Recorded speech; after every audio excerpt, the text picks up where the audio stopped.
Bienvenidos a un nuevo episodio de Dialéctica, en donde estaremos conversando sobre dos de nuestros temas preferidos, el cine y la literatura. Me acompaña Mike Vargas. Hola, ¿qué tal? Nuevamente por acá. Y Mary del canal Penny Line. Hola, aquí está Penny también. Yo soy su anfitrión Arturo Dupont y en el episodio de hoy estaremos conversando sobre la novela Dune de Frank Herbert y la próxima adaptación para la pantalla grande dirigida por Denis Villeneuve. ¿Qué es Dune? Gracias por preguntar.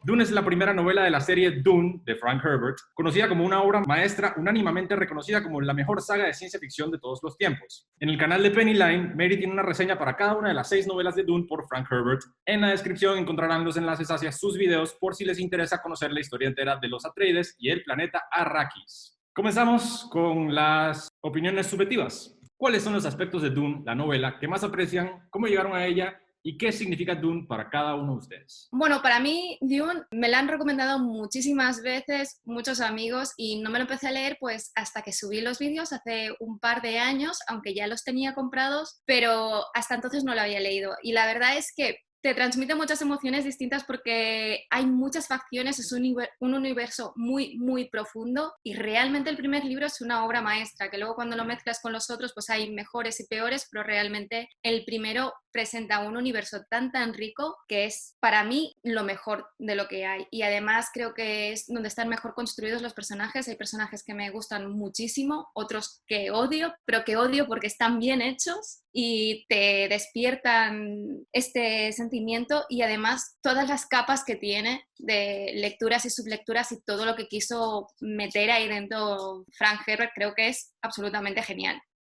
Mike. Bueno, yo llegué a Dune relativamente hace poco. Eran de esos libros que uno va a la librería y ve ahí toda la saga y que viene Dune. La verdad no le había prestado mucha atención hace algunos años. Más que todo por el ambiente del cine. Había escuchado mencionar el nombre, que Dune, un proyecto fallido en algún momento, que Dune, una película que hizo David Lynch. Pero fue hasta que en un club de lectura en el que estoy, una integrante pues propuso como lectura del mes. Bueno, era lectura del mes, pero se extendió un poco más de un mes.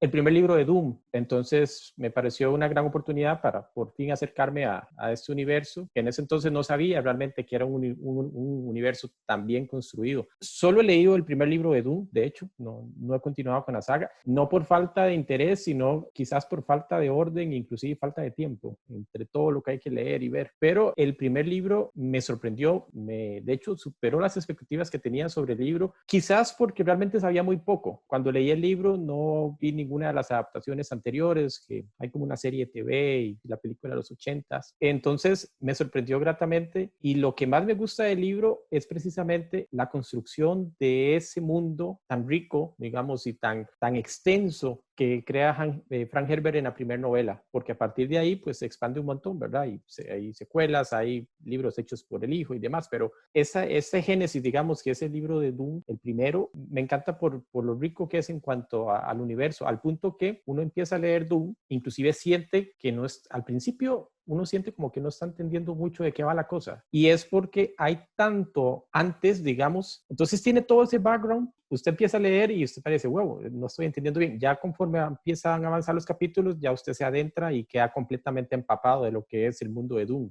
Creo que te referías a la yihad butleriana, ¿no? Correcto. Yo es que solo leí el primer libro, pero leí un poco sobre cómo venía el tema de que en algún momento hubo una rebelión como una rebelión de las máquinas, digamos, o que las máquinas dominaban, hubo una guerra con los humanos, lograron vencer a las máquinas, y por eso es que en el mundo de Dune ya casi no usan tecnología, no usan computadoras y esto, ¿verdad? Exacto, y lo que tienen son personas entrenadas para que sean ordenadores, que se llaman los Mentat, que todas las grandes familias tienen uno que sirven para ellos. O sea, la yihad butleriana en realidad Herbert no la desarrolló tampoco mucho, sino que ha sido el hijo que la ha desarrollado con uno de sus libros, pero consiste en eso, o sea, que consideraban que los ordenadores, o sea, estaban volviendo tontos a las personas prácticamente, y que estaban consiguiendo demasiado control, y por eso pues acabaron haciéndole la yihad a los ordenadores, porque la yihad es uno de los elementos que siguen una y otra vez dentro de la saga de Frank Herbert, que ya se ve en este primer libro, no solamente de los ordenadores, sino de la religión en sí, que es un ámbito muy importante con Frank Herbert. Al principio, la novela puede ser un poco inaccesible y yo por eso recomiendo leer los apéndices primero.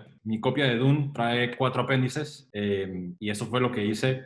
Después de leer el primer capítulo, me di cuenta de que tenía que sentarme a leer el diccionario antes, y eso fue lo que hice, y así pude apreciar un poco más de la novela. Pero los apéndices son geniales, son excelentes. Y bueno, sí, yo también entré al universo de Dune relativamente reciente, y fue como ingeniería inversa, gracias a Denis Villeneuve. Denis Villeneuve es uno de mis directores preferidos. La adaptación de Blade Runner 2049, hay un porcentaje muy alto de personas que no disfrutaron de esa película, pero a mí me encantó, para mí es una obra maestra. ¿A usted no le gustó? No me gustó el guión, o sea, me parece una obra maestra a nivel de imagen, dirección y demás, pero el guión me decepcionó muchísimo. Hay partes que me gustan, pero... Bueno, a mí me encantó. Yo amo esa película, la verdad. No sé si me gusta más que la Blade Runner original, pero la pongo así como al lado. Pero bueno, el punto es que Denis Villeneuve anuncia Dune, y yo ya conocía algo de Dune gracias al documental de Jodorowsky, la adaptación de Lynch, y bueno, finalmente me senté a leer Dune y claro, quedé totalmente sorprendido. Superó mis expectaciones, al igual que ustedes, como lo mencionaron anteriormente, superó mis expectaciones de una manera radical. Creo que lo que más me llama la atención del universo de Dune es el aspecto de la religión. Creo que la cultura Fremen y la cultura del planeta Arrakis, su política, está todo tan bien armado, está todo tan bien diseñado. Tengo entendido de que Frank Herbert incluso diseñó el universo de Dune por 6 años antes de escribir una palabra de esta novela. Y se nota por los pilares políticos y por la manera en la que están bien desarrolladas estas profecías, porque son muchas, algunas de ellas son falsas, pero resultan ser ciertas, y al fin y al cabo todas se conectan de una manera muy, muy, muy, muy cerebral. Me parece que es ciencia ficción excesivamente cerebral. Lo que más disfruté de la novela fueron las meditaciones de Paul, los momentos en los que Paul medita sobre la composición del tiempo. Imagino que eso será bastante difícil de adaptar, pero no creo que Villeneuve me defraude en ese aspecto. Me parece que la manera en la que Paul puede alterar su percepción para ver el universo de distintos puntos de vista lo relaciona mucho al chamanismo. En un momento dado dicen que el Kwisatz Haderach, el profeta de las Bene Gesserit, es una persona que puede estar en 2 sitios a la vez. Eso es una manera muy sencilla de explicar lo que en teoría pueden hacer los chamanes, estar en 2 sitios a la vez a través de la proyección astral. Y todo ese aspecto me pareció muy, muy arraigado a ciertas filosofías del presente, o cosas arraigadas en teorías que no necesariamente son válidas, pero que se discuten. Precisamente lo que estás comentando se debe a que Frank Herbert, o sea, primero era católico, o sea, muy, muy católico, y a lo largo de su vida se fue inclinando hacia el budismo, y entonces el budismo se nota la influencia en todo Dune. Y es eso lo que tú estás comentando, ¿no? Porque en el budismo también existe todo esto de las 2 proyecciones. Además, yo también lo veo como que Paul puede, o sea, no tiene un presente, lo veo como el Doctor Manhattan, ¿a que sí?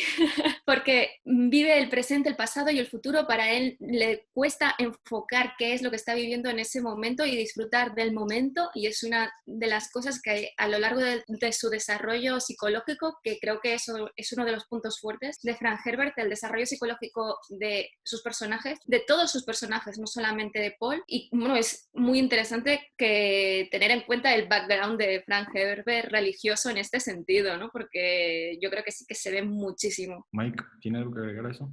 Quizá apuntar que la parte religiosa en la novela y la parte mística compite, digamos, un poco con el elemento de ciencia ficción. Leyendo la novela, yo solo la leí una vez, pero cuando la leía tenía esa reflexión de, bien, es una novela de ciencia ficción, por obvias razones, pero también da mucha fuerza al elemento místico, al elemento de fantasía. Es decir, es una novela mixta porque presenta elementos de fantasía, digamos, que podría ser como toda esta parte de los poderes psíquicos, las profecías, todos esos elementos místicos que incluye Frank Herbert, que como apunta Penny, quizás tiene que ver mucho con toda esa relación sociocultural que tuvo Frank Herbert antes de escribir la novela. Entonces uno se queda pensando que no es simplemente una novela de ciencia ficción, es decir, no es una novela en donde todo depende de la tecnología y está ubicado miles de años en el futuro, sino que funciona también como una novela de fantasía. E inclusive, si nos aventuramos sin ánimos de desprestigiar ni nada la novela, si nos aventuramos a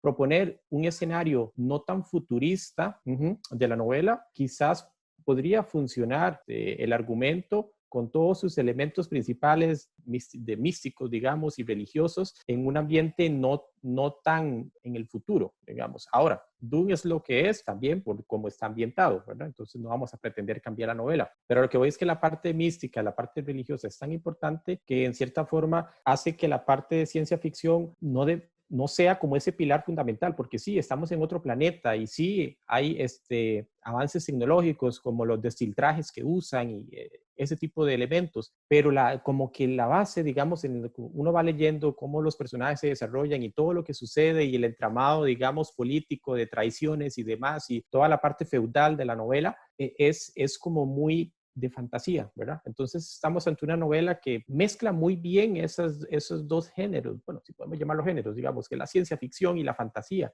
los mezcla y sale un producto muy, muy bueno realmente. No se enfoca en la tecnología. Penny, ¿tiene algo que decir sobre el... Sí, que lo que estaba diciendo Mike, que realmente, o sea, es así, o sea, mezcla los dos géneros y en realidad se conoce este género como fantaficción en castellano, que es precisamente mezclando la fantasía y la ciencia ficción. Evidentemente tiene ciencia ficción porque es una soap opera porque transcurre en el universo, pero hay muchos elementos fantásticos y precisamente se acuñó con Frank Herbert este género, o sea, no es que lo crease él tampoco, bueno, que no se inventase él la palabra, pero que se acuñó este género con él precisamente para poder meter en un género estas dos cosas, porque claro, costaría mucho elegir entre la fantasía y la ciencia ficción en este libro. Uno de los aspectos que a mí en lo personal también más me interesa ahora que estamos hablando sobre los géneros de Dune, hay personas snobs que clasifican la diferencia, dividen la literatura y la novela. Existe la literatura y la novela y la mayoría de la ciencia ficción y la mayoría de la fantasía es catalogada como ficción de género y hay excepciones a la regla, como Tolkien, por supuesto, pero Dune es conocida como una novela literaria, es literatura y se puede ver por qué, y eso es uno de los aspectos que a mí más me gustan de Dune, es el hecho de que es una novela que está muy bien escrita, es una novela preciosa. A pesar del hecho de que es una historia que trata con héroes y villanos de una manera bastante clásica, compleja e inteligente, pero clásica, sigue siendo reconocida como una obra literaria. Y se puede ver por qué, en particular por el liricismo de Frank Herbert. Me parece que la novela está repleta de sabiduría y bueno, podemos hablar un poco más sobre ese aspecto más adelante. ¿Cuáles son los temas principales con los que trata Dune? ¿Qué trató de elaborar Frank Herbert a través de su novela?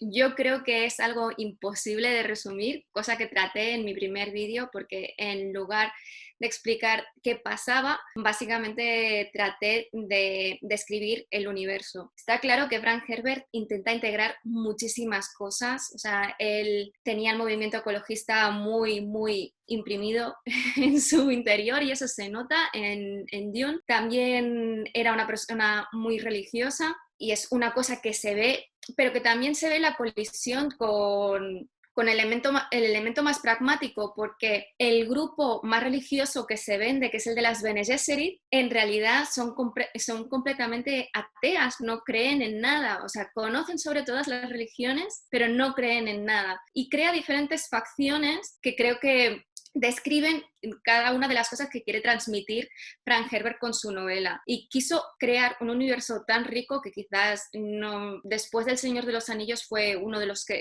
primeros que creó un universo tan rico que es imposible resumirlo en algo. Pero sí que creo que una de las cosas de las que quería prevenir Frank Herbert es sobre los elementos mesiánicos y el fanatismo, que es algo que está muy presente porque él era una persona religiosa pero estaba totalmente en contra del fanatismo y precisamente uno de los temas de todo el primer libro, sobre todo, es que Paul intenta evitar por todos los medios que se produzca una yihad, que se creen fanáticos y no hay forma que tenga de evitarlo. O sea, todos los caminos que puede ver a través de su presciencia, todas llevan a la yihad y a la muerte de muchas personas. Y entonces es como algo algo que estás condenado, ¿no? Siempre que exista la religión, y al final él se acaba convirtiendo en un mesías y el movimiento acaba apoderándose de él. Y también tiene que utilizar los recursos, pues la especie que aquí podríamos decir que es el petróleo y que rige toda la economía del universo de Dune, porque todas las facciones lo necesitan por un motivo u otro, o sea, los navegadores para poder navegar, las Bene Gesserit para poder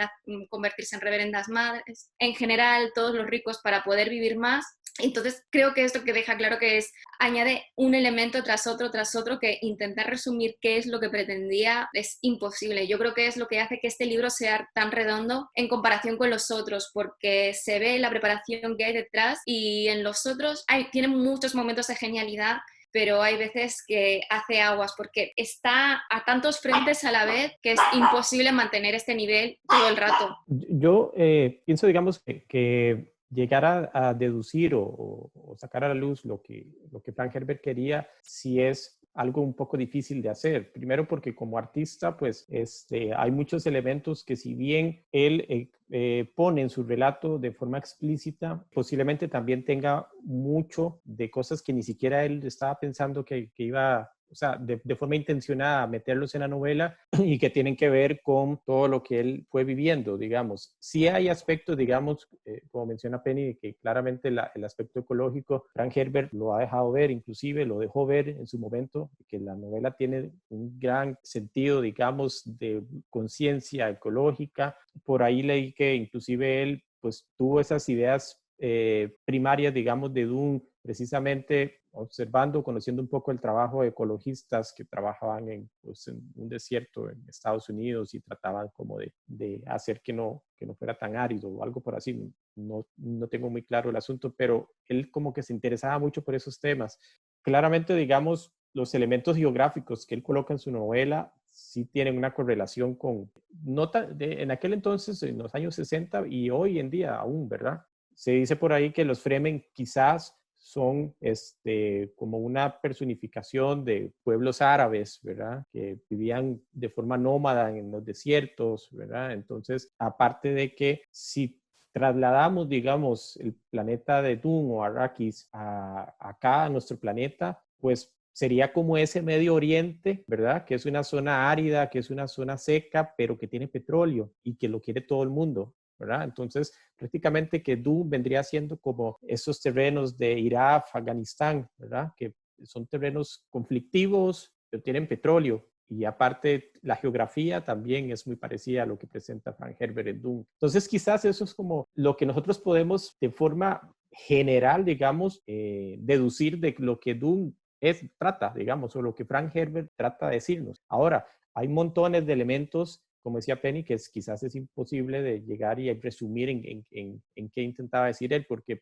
a mí me llama mucho la atención toda esta hermandad de las mujeres. Las Bene Gesserit me parecen muy interesantes porque a pesar de que no son, digamos, un culto religioso, sino que es más como algo místico, Frank Herbert le da mucha importancia, digamos, a las mujeres con esto. Entonces, si empezamos a hacer quizás un análisis más psicológico de Frank Herbert, pues empezaríamos a sacar más cosas de por qué él ve a las mujeres de esa forma, ¿verdad? Como seres con una capacidad superior, tanto por su entrenamiento físico como por su entrenamiento mental, ¿verdad? Son cosas que uno piensa, digamos, ¿qué llevó a Frank Herbert a hacer eso? ¿Por qué esta hermandad de mujeres? ¿Por qué un papel tan importante, digamos, tienen, digamos, quizás las protagonistas como la madre de Paul en la primera novela, ¿verdad? Entonces uno se queda con eso y quizás sea imposible llegar a deducir realmente qué fue lo que Herbert o qué lo influyó a él a tomar estas decisiones de tipo narrativo o en la forma de crear los personajes. Me quedo, digamos, con que él intenta crear realmente un universo lo más grande posible, ¿verdad? Y parte de eso significa que quizás no podamos, pues, resumir fácilmente de qué trata todo lo que él relató, al menos en la primera novela. Bueno, que lo que dice Mike tiene muchísima razón porque de hecho a lo largo de la saga creada por Frank Herbert las mujeres cada vez van teniendo más importancia hasta que llega un momento que son ellas las que controlan el mundo, por decirlo de algún modo. No solamente las Bene Gesserit, sino otros elementos que van apareciendo a lo largo de la saga, y es porque entienden, o sea, esto dentro de la saga en sí, pero supongo que tiene que ver lo que creía Frank Herbert también, que el carácter de las mujeres está más dirigido hacia la paz que el de los hombres, y que por lo tanto, para poder conseguir un universo estable, que no se acabe autodestruyendo, hay que construir una especie de matriarcado, y eso es lo que buscan las Bene Gesserit también. O sea, no es tanto que ellas tengan el deseo de poder, sino el deseo de preservar y el deseo de preservar el conocimiento y la humanidad en sí. Las Bene Gesserit están muy mal entendidas en el primer libro, creo, y es uno de los elementos que va ganando muchísimo con todos los libros. Con respecto a esto, pues os alegrará saber que aparte de la película van a hacer una serie sobre las Bene Gesserit que va a desarrollar todo esto, porque lo interesante es que en la segunda saga la segunda trilogía original de Frank Herbert, se empiezan a tener puntos de vista de las Bene Gesserit más allá de Lady Jessica, la madre de Paul.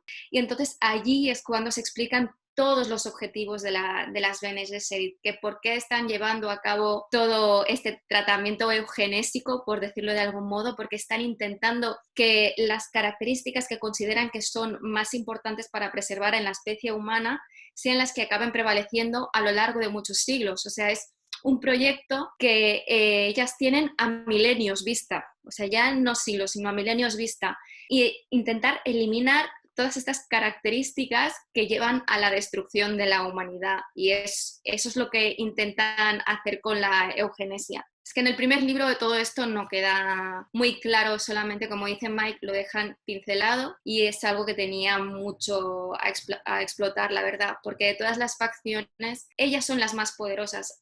Parece que son las que están más detrás de todo, o sea, detrás de todos, pero en realidad son las que son más poderosas, porque tienen el conocimiento de todas las personas que guardan en su mente, y eso les da mucho poder por encima de los demás. Me llama mucho la atención lo que mencionó Mary anteriormente de que las Bene Gesserit son ateas. Ese detalle no lo sabía, no lo conocía, y me llama la atención porque manipulan con la religión, de cierta manera. Entran al planeta de Arrakis un par de milenios antes y dejan allí sembrada una profecía falsa que se llama la misionera protectiva. Y la profecía falsa está específicamente ahí diseñada por si algún día una Bene Gesserit queda extraviada entre el pueblo Fremen. Y la profecía falsa resulta ser cierta, porque Paul representa el Kwisatz Haderach, pues, o el profeta destinado. Otra cuestión muy interesante relacionada al punto de las mujeres en el universo de Frank Herbert: las habilidades de Paul son habilidades que casi todas las Bene Gesserit ya tienen. Lo que explica el apéndice es que cuando un hombre nazca que tenga las mismas habilidades que una Bene Gesserit, ese será el elegido, o ese será el Kwisatz Haderach. Y eso es esencialmente lo que sucede con Paul. Pues. Las habilidades, la evidencia y la clarividencia de Paul es algo, y el autocontrol, realmente ponen mucho énfasis en esa habilidad. La describen casi como un superpoder, controlar la presión arterial y controlar todos los músculos del cuerpo e incluso la mente. Sí, bueno, hacer referencia primero a lo que dices, todo esto de controlar, es lo que ellas llaman el prana bindu, o sea, que es la capacidad de controlar todos los músculos y todas las emociones, y ellas lo que buscan es crear el Kwisatz Haderach primero a través de la eugenesia. O sea, en realidad el Kwisatz Haderach tenía que ser el hijo de Paul y no Paul, porque Jessica tendría que haber tenido una hija, no un hijo. O sea, se saltó las órdenes de las Bene Gesserit y nació una generación anterior. Y después, o sea, aparte de la eugenesia, le enseñó también, sin el permiso de las Bene Gesserit, todo el prana bindu, por lo que tiene el entrenamiento que tiene que tener como heredero de una de las casas mayores, y además tiene el entrenamiento del prana bindu. Y después, lo que decías sobre las religiones que van dejando en los diferentes... Esto no solamente es una cosa que sucede en Arrakis, sino que lo diseminan por todo el universo. Por lo que tú dices, para que las Bene Gesserit, si se encuentran en algún momento una reverenda madre en algún lugar donde no tiene en la que acudir, siempre conocerá algo sobre las religiones de ese planeta, porque ellas se basan en que el sustrato de todas las religiones en esencia es el mismo, y que si conocen diferentes lenguas y en qué se basan las diferentes religiones, eso les permitirá poder desenvolverse en cualquier lugar. Pero claro, no tenían ninguna intención de que el Kwisatz Haderach naciese, acabase creándose en Arrakis, y fue todo, en realidad todo es un accidente. Por eso las Bene Gesserit van tanto en contra de Paul, porque para ellos Paul es un error y es un monstruo, por decirlo de algún modo. Y terminan teniendo toda la razón. Bueno, sí, la serie que viene de Dune, que explora el universo de las Bene Gesserit, tengo entendido de que está basado en un libro de Brian Herbert y no de Frank Herbert, y eso ha creado muchísima controversia al respecto, porque Brian Herbert, el universo extendido de Brian Herbert, por muchos no es considerado como canon, desafortunadamente. Me da lástima, el pobre tipo. Seguramente se está esforzando un montón, pero bueno, no todos pueden. Ese es como que el típico cliché. Yo voy a ser escritor porque mi papá es escritor. Y eso nunca funciona. Yo voy a pintar porque mi papá pintaba. Eso no funciona. Así no funcionan las cosas.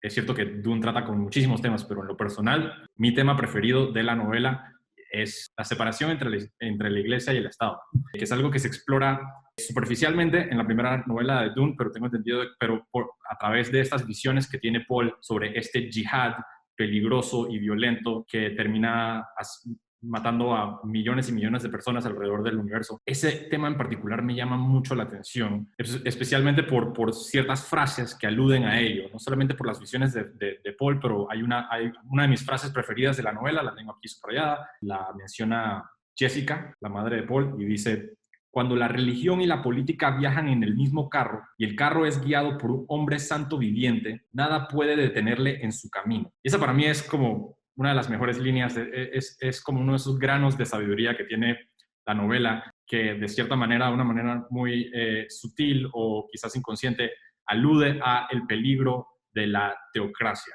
Ya de por sí la novela tiene una monarquía o una especie de monarquía a través del Landsrat, pero lo que crea Paul después de los eventos de Dune es una teocracia. Se convierte en un líder político y a la misma vez un líder religioso. Y durante toda la novela Paul trata de evitar este destino inevitable que es el yihad, y me llama la atención el hecho de que cuando asesinan a su hijo, Paul dice: vamos chicos, yihad, yihad, vamos, levántense, vamos todos al yihad.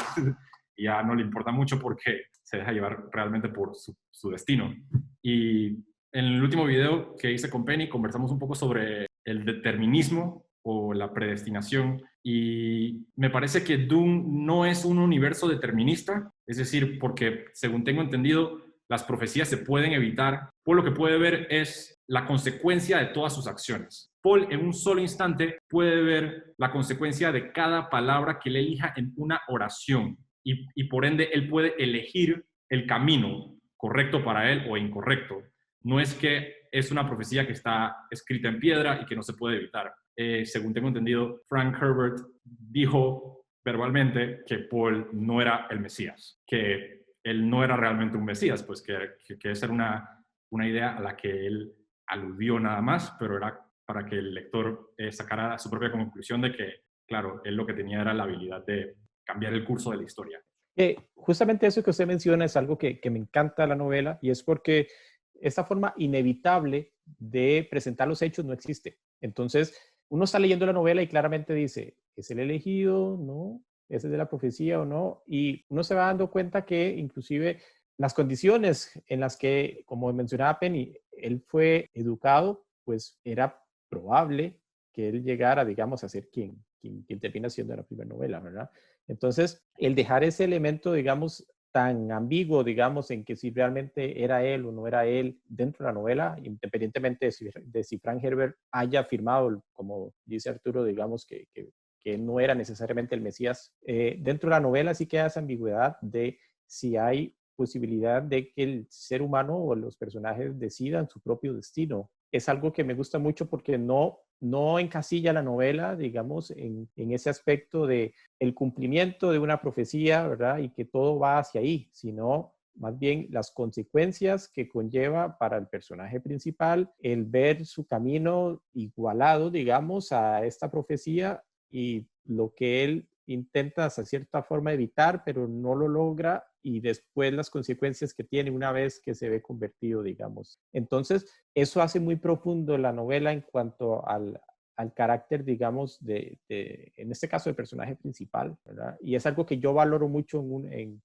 un texto, digamos, en una novela o en un cuento, digamos. Y es esa complejidad, digamos, de los personajes al punto de que su universo sea causal, ¿verdad? Que no sea casualidad o que no sea premonitorio, sino que sea causal, porque lo que ellos hacen genera consecuencias. Por poner un ejemplo, digamos, yo suelo criticar, digamos, no solo películas, sino también, pero no solo libros, sino también películas, cuando los personajes están incrustados en una historia de forma tal que funcionen para la historia y no que más bien la construcción de los personajes genere la historia. No sé si me voy a entender, pero digamos, muchas veces si usted tiene una idea, llámese para hacer un libro o para hacer un guión de cine, si usted tiene una idea de algo que quiere materializar y quiere llegar ahí, entonces usted empieza a crear personajes que encajen y que sus características, su forma de ser, su personalidad y las decisiones que toman estén en pro o a favor, digamos, de que esa historia transcurra. No está del todo malo.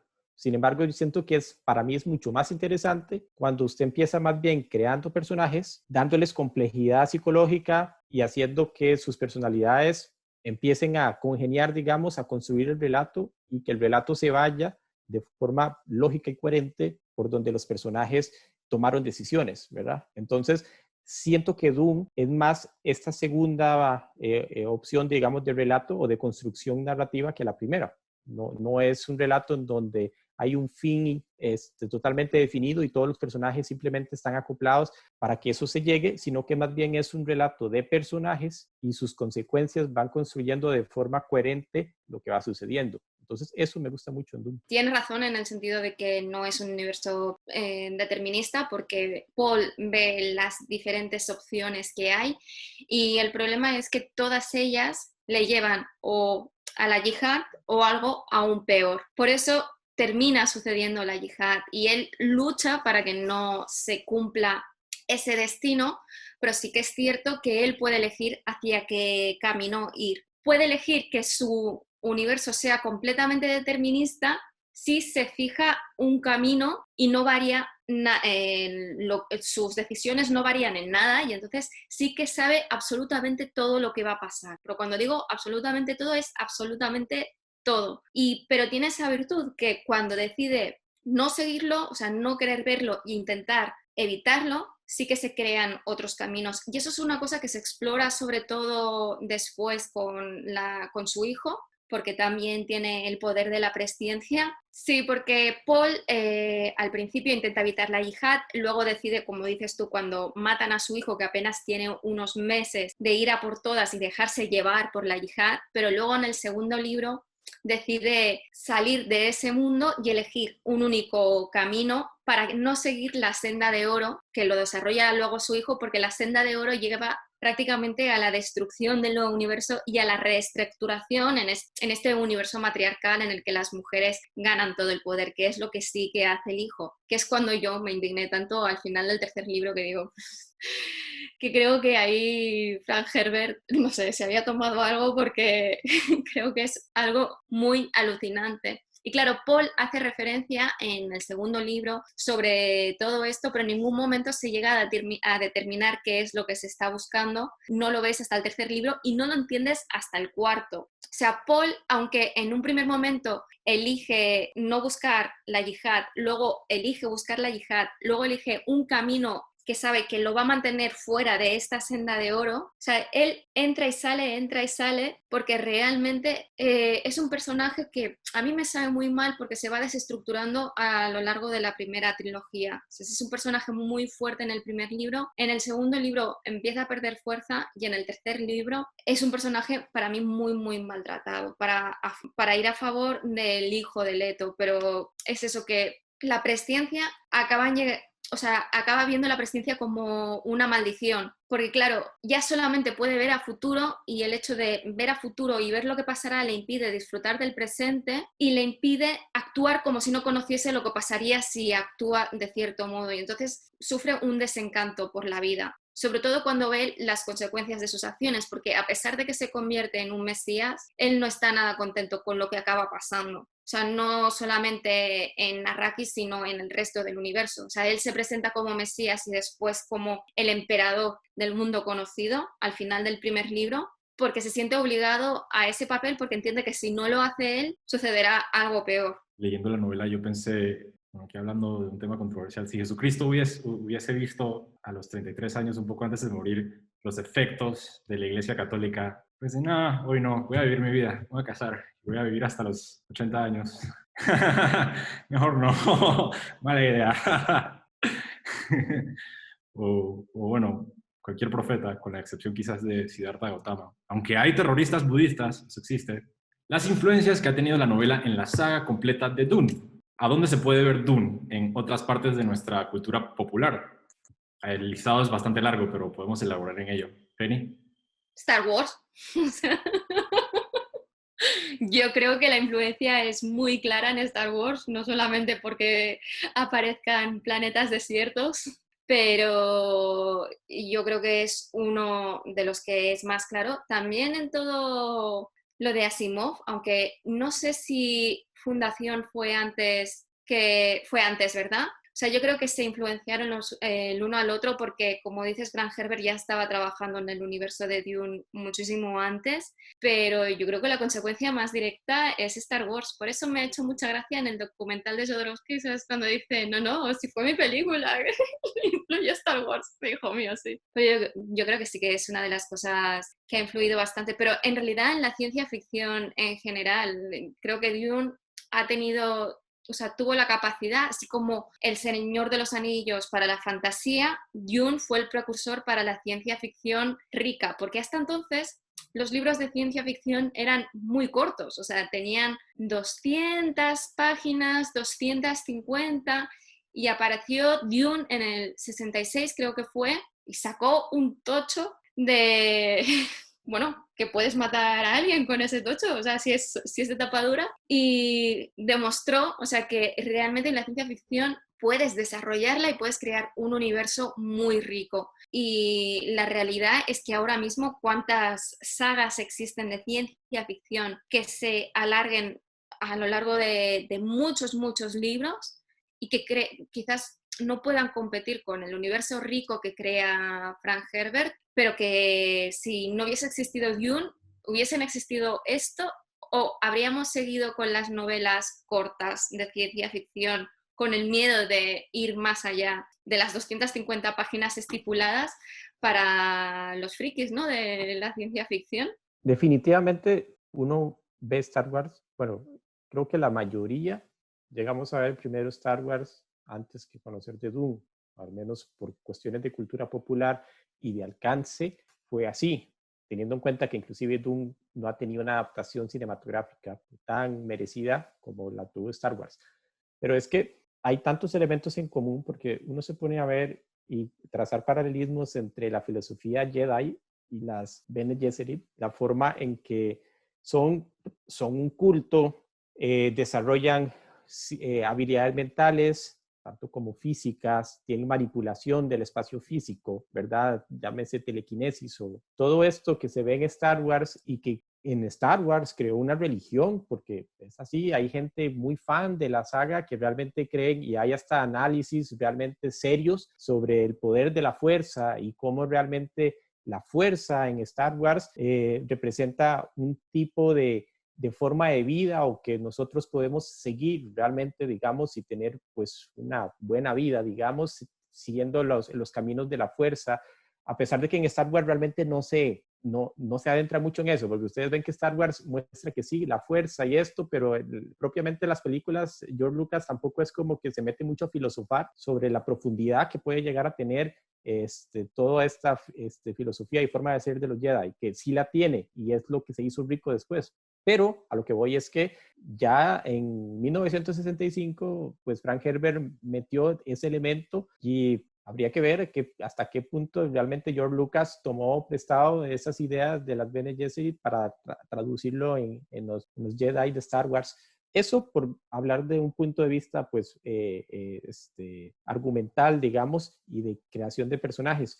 pero bueno, influencias visuales hay montones. Y si los que han visto el documental de Jodorowsky verán que, pues inclusive esa película no hecha termina siendo un germen, ¿verdad?, que ayuda un montón a la ciencia ficción. Porque claro, Jodorowsky pues crea su propia visión en su cabeza, ¿verdad? Bueno, no solo en su cabeza, porque él sí tiene como todo un libro con viñetas, ¿verdad? Con storyboards de cómo quería él hacer Doom. Pero entonces él traduce Doom, intenta traer a la realidad, digamos, y a partir de ahí pues se crea este montón de elementos, digamos, que posteriormente influyen en el cine y principalmente en el cine de ciencia ficción, llegando inclusive hasta películas como Blade Runner. Ahí ya entonces vamos como amarrando un poco con Denis Villeneuve, ¿verdad?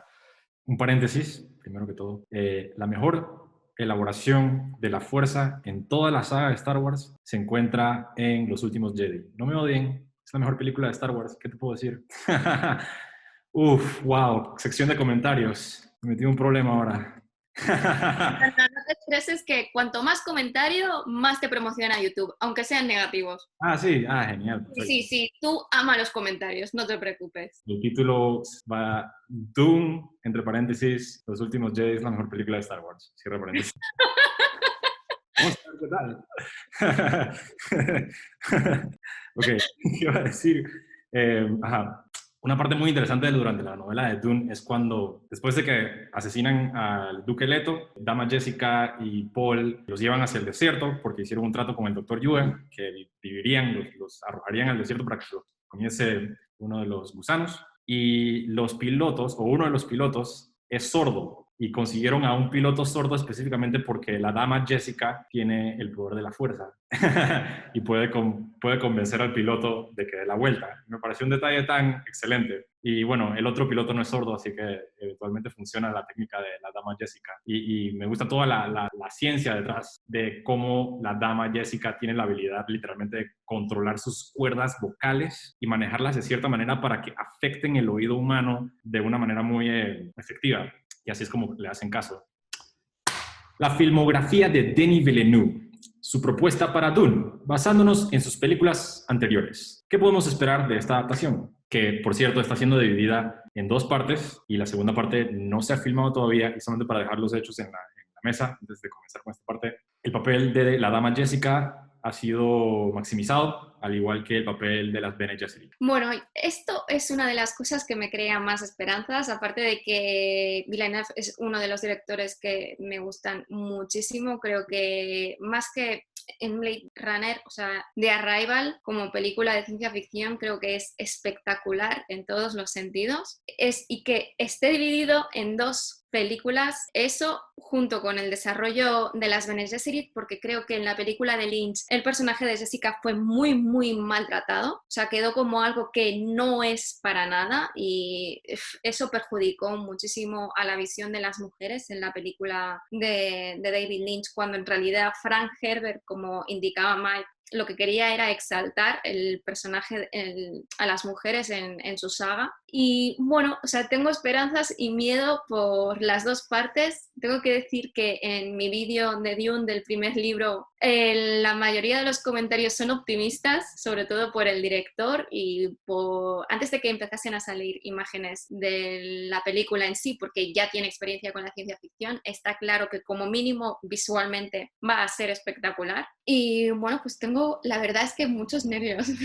Cuando me leí el primer libro era algo que quedaba muy lejano y ni siquiera era seguro, pero ahora que se va acercando la fecha, pues ya me da miedo. Lo que no sé qué punto han elegido para hacer el intermedio, supongo que es cuando Paul se une a los Fremen, sería el punto que tendría más sentido, porque ahí hay también el salto de los 2 años de cuando conoce a Chani y él se va entrenando como Fremen. Además, en general me gustan los actores que han elegido, creo que hay un sentido detrás de los personajes, por lo menos de los personajes principales, y bueno, tengo esperanzas. Por supuesto la iré a ver al cine y no sé si saldré llorando o no, ya lo veremos. Yo soy cauto. Sí siento que si hay un director en esta época que pueda hacer Doom, es Denis Villeneuve, por su capacidad visual y porque es uno de esos directores que, a pesar de que haga películas grandes y majestuosas, no ha perdido ese sentido, digamos, de no ser solo una película palomitera con un guión flojo, ¿verdad? Y que se vaya en piloto automático, que llamo yo, sino que ha dotado sus películas de realmente algo que deje que pensar, digamos. Entonces, siento que él es el indicado. Es el indicado. Sin embargo, yo también tengo dudas, soy cauto de que logre, digamos, crear una visión propia de él lo suficientemente interesante, como para quizás más los que hemos conocido ya el universo de Dune por otros medios. Y digo esto porque no se trata de que él copie la novela. Adaptar, que creo que lo he mencionado antes, adaptar una obra es tomar algo y hacerlo de forma diferente. No tiene sentido tomar algo y repetirlo, hacerlo igual, ¿verdad? Entonces,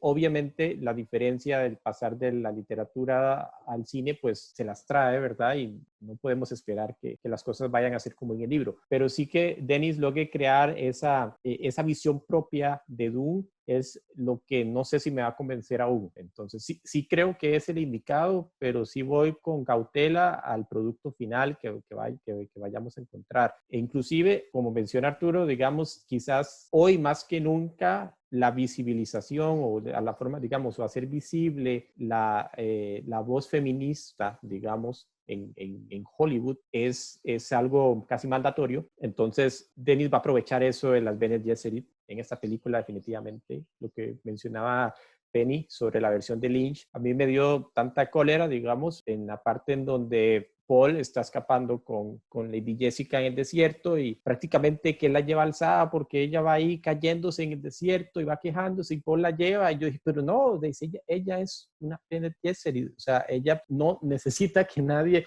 la vaya apoyando y no tiene que ir ahí quejándose porque los están persiguiendo. O sea, se rompe totalmente el sentido de la novela o en la obra de Lynch. Solo hay un momento forzado, por cierto, en donde Lady Jessica toma importancia, que es poquito después de esa parte que les digo, que van escapando, que llegan donde están los Fremen y que ella toma a uno de los Fremen y lo apunta, digamos, con algo en el cuello. Y entonces ahí donde los Fremen dicen que si esta mujer, digamos, es tan poderosa, que entonces ¿qué puedan hacer? O sea, pero se ve hasta forzado después de lo que acabamos de ver anteriormente, digamos. Entonces, Villeneuve va a aprovechar mucho eso y bueno, la serie, si no estoy mal, en la serie que va a ser sobre las Bene Gesserit, Denis Villeneuve también forma parte de ese equipo. Él está casado completamente con el proyecto Dune. Entonces, eso me parece muy interesante. Inclusive hay un personaje que en la novela es masculino y en esta película va a ser mujer, como para equilibrar un poco el tema de la presencia femenina.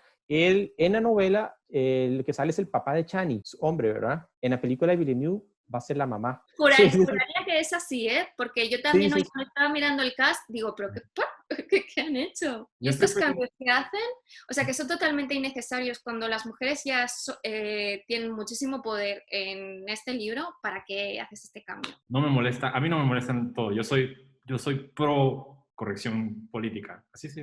Yo soy súper pro corrección política. Dialéctica es un canal de izquierda. Ok, retomando donde quedé, que era que entonces sale una mujer como la madre de Chani en lugar del padre, ¿verdad? Entonces ahí Villeneuve todavía dándole más cuota femenina, digamos, a la película y estoy seguro que eso va a estar muy, muy presente. Yo estoy como Penny en cuanto a en qué punto va a terminar la primera película. Si bien la novela se divide en 3 partes, que llaman como 3 libros, ¿verdad? Entonces está el primero, el segundo es el Muad'Dib y el tercero es como el profeta. Pero la película se va a dividir en 2 y yo apunté precisamente a esa elipsis que menciona Penny. Cuando Paul y Dama Jessica llegan con los Fremen, en la película de Lynch es un desastre, digamos, el hecho de que más bien a esa parte es la que menos le ponen importancia, digamos, en la película de Lynch le toman tiempo a algo que creo que ni sucede al principio tanto en la novela, sino como que se empiezan a mostrar un poco lo de las casas, lo del emperador y esto, se toma mucho tiempo ahí y luego de que sucede el ataque de los Harkonnen y que tienen que huir Paul y Dama Jessica, esa parte cuando llegan con los Fremen la pasan voladísima, es decir,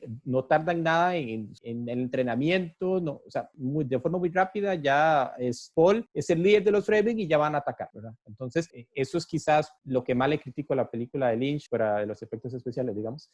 Pero teniendo en cuenta que Villeneuve va a hacer 2 películas, pareciera que lo indicado sería que utilice esa elipsis de esos años que tarda Paul con los Fremen entrenándose y viviendo con ellos, y que ahí termine, digamos, la primera película y que la segunda ya sea en donde Paul ya, digamos, totalmente integrado con los Fremen, ahora sí esté listo, digamos, para reclamar, digamos, lo suyo. Entonces, pareciera que sería el momento indicado para hacer el pase de la primera a la segunda película. Habría que ver si realmente lo van a hacer así. No sé, Arturo, ¿usted qué piensa? ¿Cuál va a ser la parte donde va a cortar la primera? Hoy estuve viendo el principio de cada parte, porque claro, el libro está dividido en 3 partes, como mencionó Mike anteriormente, y el elipsis ocurre entre la segunda y la tercera. Y la tercera parte solamente cubre aproximadamente 150 páginas, a diferencia de casi 450, por lo menos en mi edición. Y me parece que la primera película va a cubrir la mayor parte del libro y la segunda película va a desarrollar la rebelión de Paul, porque es cierto que en la versión de Lynch pasa muy apurado, pero en el libro también. En el libro la rebelión de Paul no es descrita en detalle. Es más, se narra a través de informes que le dan a Paul los soldados Fremen.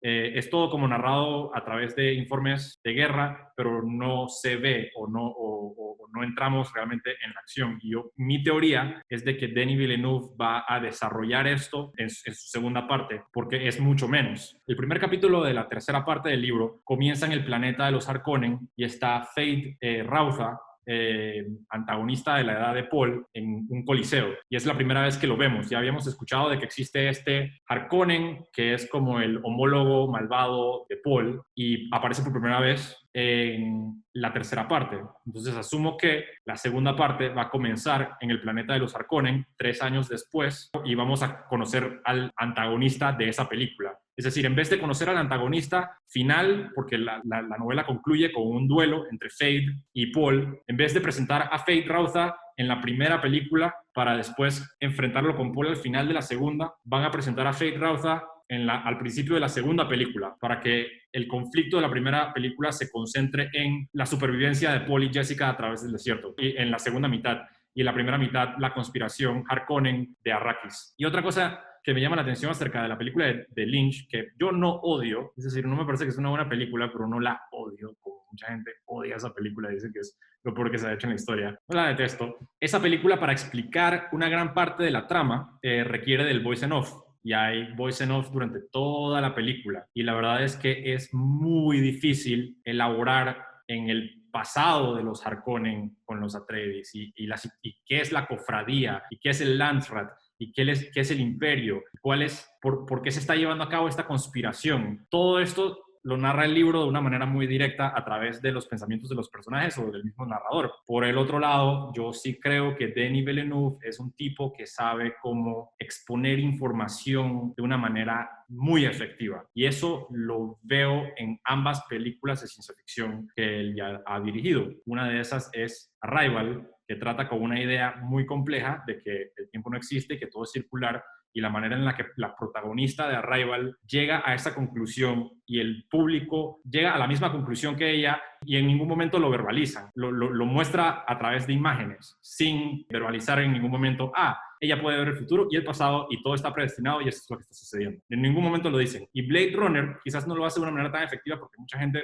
se aburrió con Blade Runner, pues, pero Blade Runner también es una película que en ningún momento explican exactamente qué es lo que está pasando. En ningún momento el protagonista mira a la cámara y dice, puede que yo sea el hijo de Deckard, wow. Pero eso es lo que se puede asumir a través de las acciones de los personajes. Y desde un punto de vista aristotélico, basándose en las poéticas de Aristóteles, así se cuenta una historia, donde una idea es una acción y no una palabra. Me parece que Denis Villeneuve es un experto en la exposición. Me parece que es el Kwisatz Haderach de Dune para la adaptación de Dune. No hay ni una otra persona en Hollywood que tenga la capacidad de hacer una película que quizás a mí me llegue a gustar sobre esta novela que amo, excepto Denis Villeneuve. No tengo la menor duda de que a mí por lo menos me va a encantar. Que llegue a ser un exitazo, no sé. Yo no pienso que todas sus películas son perfectas, pero todas me gustan. No hay ninguna película que Denis Villeneuve haya dirigido que a mí no me guste. Me parece que puede trascender todos los géneros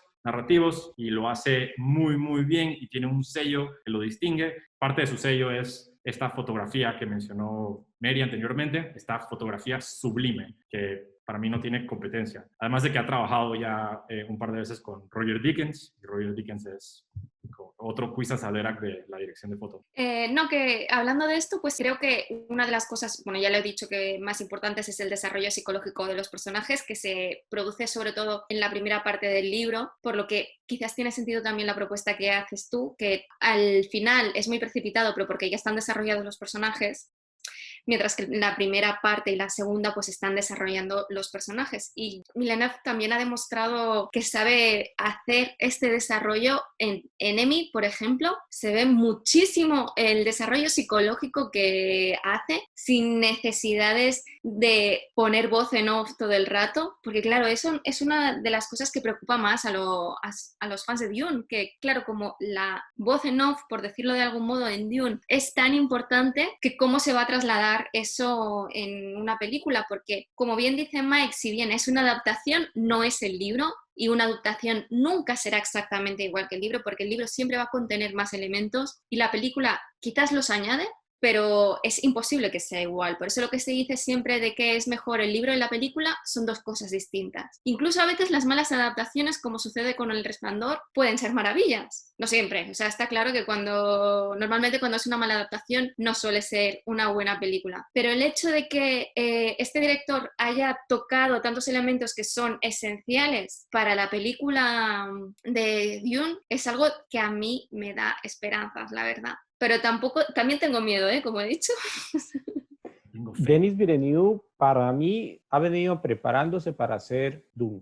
Si usted, no solo por las últimas dos películas que son directamente de ciencia ficción, sino como acotó Penny sobre Enemy, digamos, la complejidad psicológica que da a sus personajes, igual como menciona Arturo, el tema de cómo es un narrador visual, ¿verdad? Es alguien ideal para tratar la complejidad de Dune. Él se ha venido puliendo, ¿verdad? Arrival, inclusive, este tema de cómo el tiempo es cíclico y que no hay presente, no hay futuro, y este personaje que hace Amy Adams tiene cierto paralelismo con las visiones de Paul, porque Paul en dado punto, como menciona Penny, pues él no sabe, quizás no tanto en este primer libro, pero sí tiene esas visiones de que él sabe lo que va a pasar, o sea, entonces Arrival toca ese tema, ¿verdad? Y el personaje de Amy Adams se convierte en una profeta, y de la misma forma, porque ella conoce el futuro. Entonces, Arrival expone eso de muy buena forma y eso nos da pie a pensar de que no va a fracasar en Dune, haciéndolo con Timothée Chalamet como Paul. Eso por un lado, aparte de cómo se ha venido puliendo visualmente cada vez de menos a más, porque si ustedes ven, yo lo único que no he visto de Denis Villeneuve son sus producciones fuera de Hollywood, digamos, que son las que hizo las dos primeras películas, creo, pero después de eso nunca ha fallado, digamos. Sus películas siempre se mantienen a muy buen nivel, es decir, son muy buenas películas, todas, ¿verdad? Entonces es un director que viene con una filmografía prácticamente intachable, digamos. Todas sus películas no son obras maestras, pero sí todas sus películas son muy interesantes y están muy bien hechas, ¿verdad? Inclusive llegando a Blade Runner, que quizás es su película por las razones de historia, digamos, que es más futurista, es increíble lo que logró, digamos, en Blade Runner 2049 a nivel visual, porque aquí yo sí estoy un poco como Penny de que no me gustó tanto el desarrollo de la historia, es decir, yo no quedé tan convencido de cómo junta, digamos, el Blade Runner de los 80s por medio del personaje Harrison Ford con esta nueva versión. Entonces, para mí la película no funcionó tan bien ahí, pero la parte visual, la música, la utilización de los silencios, inclusive la paleta de colores y ese mundo de Blade Runner propio que hizo Villeneuve, me encantó. Y esto me emociona mucho de Dune, de lo que puede llegar a ser en Dune, la parte visual. Hay algo que yo le tengo mucha curiosidad y miedo a la vez también, y es que cómo van a presentar a los benditos gusanos, ¿verdad? Porque usted lee el libro y le hablan de las dimensiones de los gusanos y usted dice, no, ¿sabe? O sea, estamos hablando de algo que es difícil comprender.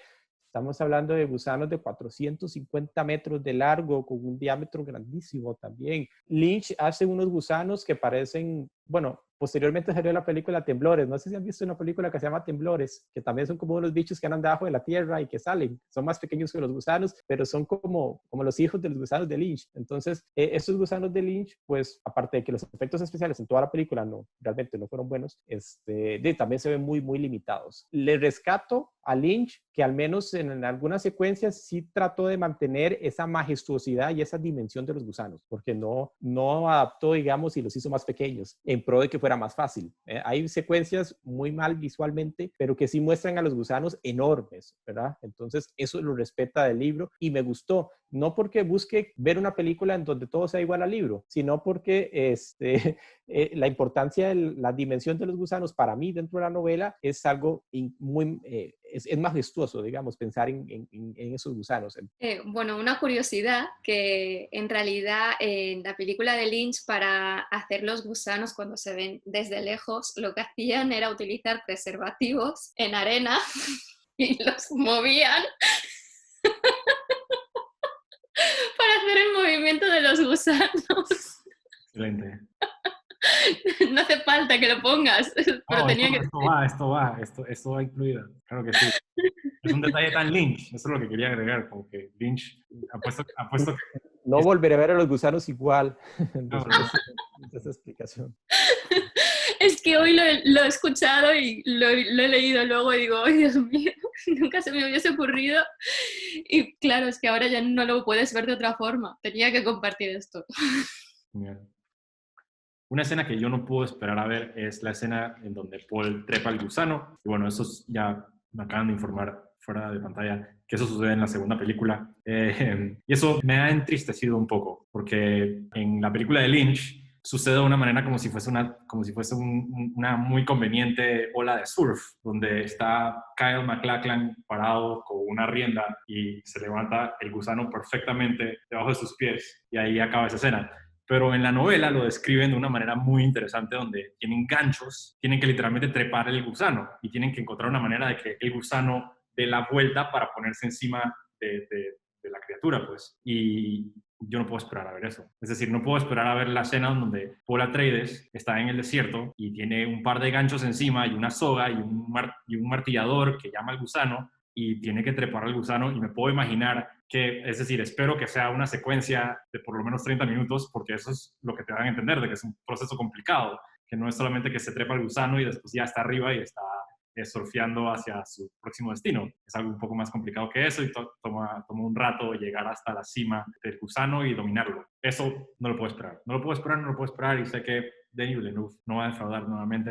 Me llama la atención el hecho de que Denis Villeneuve también ha mencionado de que esta es una película de acción. Él ya en una ocasión ha dicho, es decir, a mí me encanta el tempo de Blade Runner, pero yo sé que no es para todo el mundo. Pero yo respeto muchísimo el hecho de que Blade Runner es una película de 2 horas y 45 minutos que puede ser reducida a una película de 1 hora y media, porque los personajes caminan muy lento. Pero a mí me encanta eso porque ese es el tempo de la original, número 1. Número 2, aprecio ese tipo de detalles porque crea una cierta ambientación. Y por eso me encanta esa película. Otro comentario, un paréntesis controversial, que también va en la descripción del título para conseguir comentarios, para que YouTube se enoje conmigo en particular. Pues. A mí me parece que el guión de Blade Runner 2049 es mejor que el guión de Blade Runner original.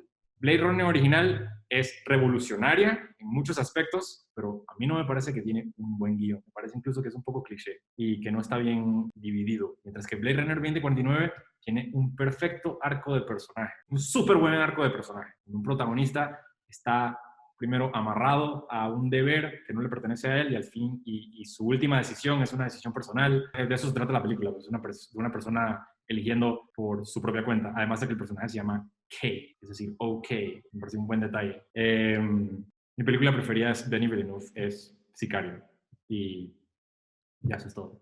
Quería decir eso. ¿Alguien quiere mencionar su película preferida de Villeneuve? A mí me encanta, me gustó muchísimo Prisioneros. Fue la primera que vi de él y me gustó muchísimo, aunque The Arrival me encanta también. Y Enemy me voló la cabeza. Es eso de que terminas de ver la película y tienes que mirar a ver qué piensa la gente de cómo explica el final del libro, a ver si es que hay del libro de la película, porque dices, ¡buah! ¿Soy yo que he entendido esto? ¿Estoy loca o no? O no he entendido nada. En mi caso, creo que la película favorita por el disfrute que he tenido al verla y inclusive por afinidad con el tema es Enemy. No me atrevería a decir que es la mejor de él, pero sí es mi favorita por esa rareza que crea, pero muy bien hecha, digamos, tanto en el manejo de la actuación con Jake Gyllenhaal a la cabeza, como con la forma en que maneja algo que es un absurdo. Bueno, esto viene de la novela El hombre duplicado de Saramago, ¿verdad? De hecho, quizás no comentamos, pero Villeneuve pues ha venido haciendo adaptaciones, ¿verdad? Porque Arrival también, que tiene la historia de Arrival, viene de otro relato, de un cuento. Bueno, El hombre duplicado de Saramago es el que da a Enemy, ¿verdad? Y bueno, Blade Runner, si bien viene del libro, digamos, sueñan las ovejas no sueñan los androides con ovejas eléctricas, parece que está más inspirada en la película de Ridley Scott, ¿verdad? Pero a lo que voy es que Villeneuve ha venido como trayendo adaptaciones y ahora viene con Dune. Me gusta mucho, vuelvo a Enemy, precisamente por la rareza que crea y por ese montón de elementos, digamos, que uno tiene que ir captando para ver si realmente arma ese rompecabezas que se convierte en la película, ¿verdad? Entonces, a nivel de disfrute personal, por la forma en que está realizada y por la temática que Meg expuso, Enemy es mi favorito. Vamos a ver cómo le va ahora con Doom, pero yo sí espero ver lo que mucha gente apunta. Alguna gente dice, y esto suena inclusive muy grande, pero alguna gente sí dice que podríamos estar frente a la nueva El Señor de los Anillos del cine. Y alguna gente lo ha mencionado, digamos, ya El Señor de los Anillos estuvo antes y ahora en este momento debería venir Dune. Y aparte que no es una película, van a ser dos y no sabemos si van a ser más, ¿verdad? Puede ser, pero alguna gente apunta a que sea un proyecto tan grande y tan majestuoso como El Señor de los Anillos. Y en el papel apunta a ello, porque los nombres que están apuntados en esta película son increíble, digamos, a nivel técnico, y el elenco que está formando Denis Villeneuve es un elenco totalmente capaz también. Entonces, en el papel, digamos, apunta a que la película realmente vaya a ser ese gran fenómeno en los últimos años de la ciencia ficción y fantasía. Entonces, yo esperaría quiero ser optimista en que sí vaya a ser. Aún así, sigo con cautela. Fe, tengan fe. Únanse a la iglesia de Villeneuve, pero no prueben el ponche. Está envenenado. Con agua de vida. Solamente lo puedo probar yo porque yo soy el Kwisatz Haderach. Y si yo pruebo el agua de vida, no me muero. Puedo ver más adelante. Oye, pues, ¿cómo va a terminar todo esto? ¿Cómo va a terminar Estados Unidos con el presidente que tiene? Ya que ves el futuro. Bueno, este es el fin del mundo. O sea, estamos en el epílogo ya. Estoy haciendo pero no te preocupes, Penny, los extraterrestres se encuentran en YouTube. Bueno. Entonces seguro que ya salvarán la humanidad porque hay mucha inteligencia repartida por YouTube. Sí, es cierto, ahí está todo, exactamente, no necesitan nada más. Si usted quiere que alguien conozca qué es el ser humano, póngalo a ver YouTube. Pónganlo a ver YouTube, exactamente. Traiga un alien y usted dice, ¿quiere conocer? No salgamos a la calle ni nada, venga acá, siéntense a ver YouTube horas y conocerá lo que es la humanidad. Exacto. Lo que vamos a hacer ahora es enseñarles algunas fotos de Dune y vamos a conversar encima de ellas. Voy a compartir la pantalla. Mary, ¿nos puede contar un poquito sobre qué estamos viendo aquí en pantalla? ¿Quiénes son estos personajes? Pues estamos viendo a Paul y a Jessica, o sea, la madre de Paul, evidentemente, y están en Arrakis y llevan los steel suits, se llaman en inglés, ¿cómo se llaman en castellano?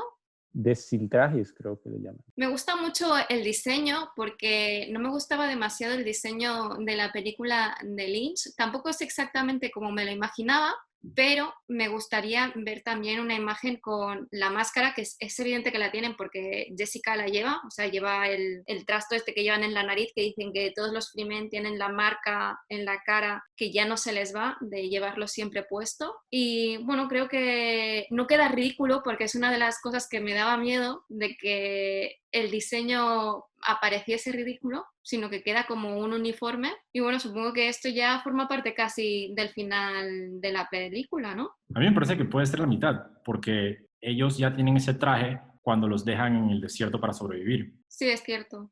Que Así. se lo regalan, de hecho. Correcto. Entonces, yo creo que esto puede ser la mitad de la película en donde acaban de sobrevivir el atentado en contra de su vida y están en el desierto y están tratando de encontrar... Esto yo me imagino que esto es antes del momento en el que conocen a los Fremen, cuando están huyendo de los gusanos y están tratando de sobrevivir haciendo el trayecto durante el desierto, que de hecho se filmó en Jordania, que es el mismo lugar donde se filmaron las películas de Star Wars en Tatooine, por eso se parece tanto a Tatooine.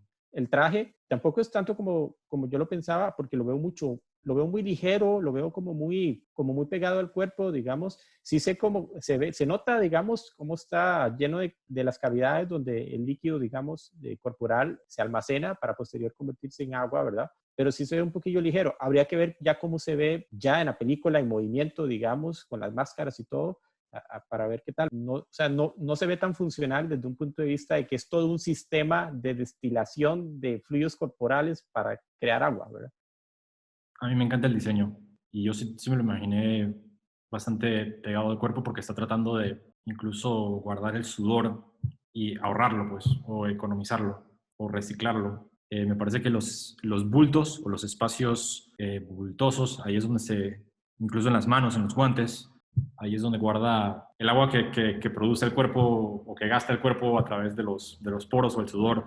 Por alguna razón me lo imaginé un poco más acuático, porque la función del traje es esa, es proteger la humedad del cuerpo en el desierto. Así que me imagino algo así parecido al traje de Ape Sapien en Hellboy. Pensé que tendría como tubitos de agua por el cuello. No sé por qué me lo imaginé así. Pero aún así me gusta que se van por el lado un poco más práctico o realista, o no, no es muy llamativo, es lo que digo, no está tratando de resaltar de que estamos en un universo fantasioso. Es una decisión estética que elegiría alguien como Christopher Nolan, pues, donde pone quizás la practicalidad por encima del diseño estrafalario. Penny, ¿quiere comenzar usted? Adelante. Claro, entonces esto sería antes de que vayan a Arrakis, en realidad, o justo cuando llegan a Arrakis, que está toda la casa Atreides junto con los profesores que están entrenando a Paul, reunidos, porque además todos llevan el mismo uniforme. Me encanta que Jessica no tenga esa apariencia extraña que tenía en la película de Lynch. Es algo que aprecio muchísimo. A mí me llama la atención que por ejemplo, esos uniformes se ven muy militares, ¿verdad? Y se ven muy sencillos. Como decía Arturo en la foto anterior, se ve como muy realista, muy práctico. Si algo tenía la película de Lynch es que era estrafalaria, ¿verdad? En cuanto a vestuario. No me molestó, estaba bien, pero sí se sentía ese estilo. Es que también iba mucho con la época, ¿verdad? Es de ese estilo estrafalario cósmico, digamos. Usted pone este fotograma, digamos, bueno, o la imagen, a alguien que no sepa sobre Dune, posiblemente no vaya a pensar que trata sobre una épica en otra galaxia, ¿verdad? A mí me gustaría solamente añadir los personajes que reconozco. A la izquierda está Paul, el señor de sobrepeso. Al lado de Paul es Thufir Hawat, el Mentat de los Atreides. Y al lado de Thufir Hawat está Leto, Oscar Isaac. Excelente opción para Leto. A propósito, excelente opción para Leto, Oscar Isaac, 100%. Al lado de Oscar Isaac está Dama Jessica, Rebecca Ferguson. También excelente opción para Dama Jessica, Rebecca Ferguson, porque a mí ni siquiera me gustan las películas de Misión Imposible, pero la mejor parte de las películas de Misión Imposible últimamente es Rebecca Ferguson. Atrás de Rebecca Ferguson, Dama Jessica, está Gurney Halleck, que es Josh Brolin. Nuevamente, ¿cómo consiguen que Josh Brolin aparezca en todo? ¿Será que lo tienen clonado en Hollywood? Cada uno cobra lo mismo. Ese tipo está... ¿Cuánta plata tiene ese tipo? Aparece en todo lo que hace dinero. Por eso yo creo que la película va a hacer dinero. Porque tiene a Josh Brolin ahí. Es como que, bueno, Brolin está en la película, obviamente va a hacer dinero. Ni siquiera y es un papel secundario, especial, considerando el papel que tienen todos los demás, o por lo menos Leto y Paul. Pero Gurney Halleck es uno de los mejores personajes de la novela, por lo menos desde mi punto de vista, porque tiene un buen humor y la novela no tiene mucho humor, pero Gurney Halleck es gracioso porque es trovador a la misma vez que guerrero, es un guerrero trovador y sus canciones son excepcionales. Y frente a todos está Aquaman, y Aquaman es... ¿Parece él? Sí, es él, ese es Aquaman. Hace de Duncan. Hace de Duncan Idaho, exactamente. Que A mí Duncan... me parece excelente que haga de Duncan Idaho, ¿eh? Os lo digo, porque se supone que Duncan Idaho es el típico mujeriego y guerrero, y creo que Jason Momoa reúne estas dos características de forma muy clara, aunque tengo que decir que uno de mis comentarios en la película de Dune dice que solamente porque sale Jason Momoa ya no va a ver la película, y dices, hombre, tampoco hace tanto, ¿no? O sea, pero bueno. ¿Quién dijo eso? ¿Cómo así? ¿Cómo así? Alguien que me dejó un comentario Ajá, en sí, el lo vídeo vi. de Dion que me dijo que solamente porque salía Jason Momoa que ya no iba a ver la película. Algo. Eso, Sí. yo antes a mí no me caía bien ese actor, pero ahora sí me cae bien, la verdad. Es que tiene carisma, es un buen actor en realidad. Antes pensaba que lo reducía siempre como que al papel diminuto que tuvo en Juego de Tronos. Entonces siempre, ese tipo hace como un papel de tonto siempre, pero la verdad es que, digo, no es un mal actor, no pienso que sea un mal actor. Pero sí me parece que está fuera de su liga en este cast. Todos los otros me parecen que son mejores actores que Jason Momoa, con la excepción quizás de Rutger Hauer. Pero ahí veremos. Además de que Bueno, por ahí anda también Dave Bautista, ¿verdad? Que ya Dave, salió con él en Blade Runner 2049. Sí, es uno de los sobrinos del Barón Harkonnen, diría. la O sea, bestia, no, sí, exacto. qué bien. O sea, a lo que voy sobre actores que tal vez no sean tan talentosos, digamos, no quiero encasillar, digamos, que Momoa y Batista no sean buenos actores tampoco, porque pueden desempeñarse muy bien dentro de la película, pero con lo que dice Arturo, digamos, de que yo, de hecho, sentí eso también, porque hubo un momento en donde empezaron a soltar así actores, y entonces decía, oh, sí, Timothée Chalamet, oh, sí, Rebecca Ferguson, entonces, oh, sí, Oscar Isaac, ¿verdad? Y en un momento dijeron, Jason Momoa, y la gente fue como, oh, no, este desencaja, digamos, iba bien el elenco, pero Jason Momoa no. O sea, yo sí lo leí mucho en comentarios en internet de que no les parecía mucho la incorporación de Jason Momoa. Pues bueno, Dave Bautista, era luchador de la WWE, pues también está en esta película, pero él también estuvo en Blade Runner 2049. De hecho, el papel que tiene al principio de la película en Blade Runner 2049, pues lo hace bastante bien, a pesar de que no es un papel, o sea, le exige físicamente por lo que pasa en esa película y en ello cumple, ¿verdad? A pesar de, y bueno, ya es conocido también por la saga de Guardianes de la Galaxia, ¿verdad? Pero es totalmente otro rango, digamos, el que va a tener acá. Because you've never seen America. ¿Alguien reconoce la línea de Runner?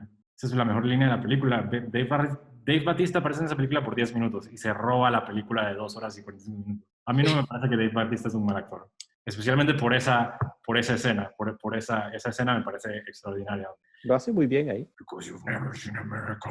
Lo repite como 4 veces durante la película, esa misma escena. Porque es genial. Bueno, creo que al final lo esencial es que el director sea un buen director de actores. Y creo que Villeneuve cumple eso. Se ve muy claro en todas sus películas. Por lo que yo no estoy de acuerdo con todo lo que dicen de Duncan Idaho, porque precisamente la personalidad de Duncan Idaho encaja mucho con los papeles que suele hacer Jason Momoa, por lo que creo que tiene potencial. Estoy totalmente de acuerdo y voy a hacer un paréntesis aquí para decir, Mary en su canal de Penny Line tiene de nuevo una reseña para cada libro de Dune y si alguien no gusta de Jason Momoa pero quiere ver todas las películas de Dune, es mejor que se vaya acostumbrando. No va para ninguna parte, es decir, no va a desaparecer. No, no. Va a haber bastante de Jason Momoa en toda la saga. Si van haciendo todos los libros, sí. Exacto, si van haciendo todos los libros vamos a ver bastante. En esta película seguramente muere en la primera mitad, o en la primera película, pues.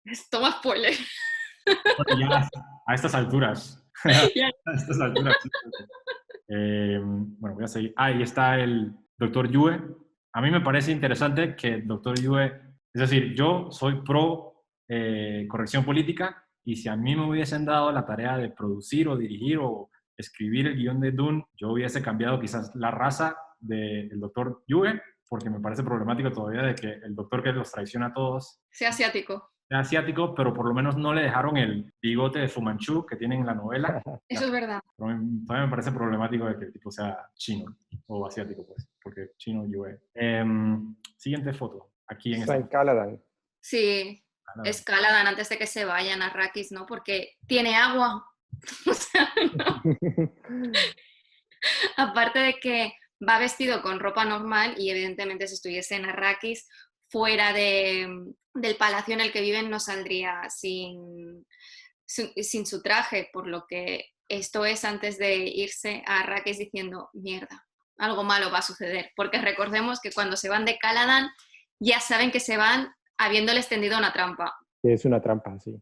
La novela se desarrolla en 2 planetas, ¿verdad? Al principio están en Caladan, después están en Arrakis. Entonces, al menos los lugares donde está Paul son esos 2. Y el océano es un claro, lo mismo que en la versión de Lynch, en donde le da mucha importancia al océano como contraste de lo que va a ser Arrakis, pues parece que Villeneuve también quiere hacer ese contraste, mostrándonos si esto es parte de una escena, digamos, pareciera que sí, que es parte de una escena de la película, ese caminar de Paul por la playa y el océano de fondo va a servir como contraste en cuanto a lo que se viene, ¿verdad? Entonces, hay toda una intención ahí de mostrar lo que es Caladan para el lugar de la casa Atreides versus lo que van a llegar a presenciar en Arrakis. Sí, a mí me llaman la atención dos aspectos de esta foto. Número uno, el uniforme Atreides es completamente negro y parece algo práctico o realista. Algo no, la novela de Dune deja mucho espacio para la imaginación en términos de su estética, y tengo entendido de que la estética de esta película está muy inspirada en la arquitectura brutalista, y yo creo que eso se nota en las naves que aparecen atrás de Paul. La arquitectura brutalista tiene ese aspecto como de concreto, es decir, se utiliza mucho el gris, se utiliza mucho el concreto, tiene curvas afiladas, utiliza mucho la geometría, y sí, me parece que las naves que están esencialmente mudando a la familia Atreides del planeta Caladan para llegar a Arrakis, tienen una estética muy interesante. ¿Sigo a la siguiente foto? Bueno, yo creo que eso es claramente Paul entrenando en su habitación, que es cuando aparece al principio del libro que se van presentando los diferentes profesores que tiene, y aquí está él pues entrenando con las dagas, imagino que con Hynek, porque claro, como aunque tienen cinturones de protección, como estos cinturones pueden estallar con las pistolas láser, al final las batallas se terminan yendo hacia lo medieval, por decirlo de algún modo, y con las dagas. Y los que están verdaderamente entrenados es con esto. Yo sigo apuntando acá, ¿verdad? El vestuario relativamente normal, digamos, que tienen los personajes. Me llama mucho la atención eso porque parece que la película está apostando por no ser tan visualmente estrafalaria y llamativa en cuanto a el vestuario, ¿verdad? Pues lo poco que vemos en las imágenes es bastante sencillo. En este caso sale con un camisón, ¿verdad? Y un pantalón, pues realmente nada llamativo, es algo normal. Y sí, pareciera que acá es algún tipo de entrenamiento. Al fondo vemos un escritorio, ¿verdad? Lo que nos hace pensar que es la habitación, ¿verdad? Es una habitación, no es otro lugar. Quizás me llama la atención las figuras del fondo, digamos, en las paredes, cómo está tallada, digamos. Eso sí me da, digamos, como esa esencia de Dune del libro, digamos. Entonces, quizás a nivel arquitectónico sí vaya a destacar más en eso, porque si ustedes ven tanto el piso, la forma en que está diseñado, digamos, las tablas en el piso, cómo están agrupadas, y el fondo, la pared, el color de la pared y todo eso, sí da pie, digamos, como al menos a mí, sí me genera esa sensación, digamos, que me generó cuando yo imaginaba, digamos, cada escenario leyendo el libro. Pareciera como que el diseño de producción de los distintos lugares sí va a ser de un estilo, digamos, interesante, llamativo, a diferencia del vestuario.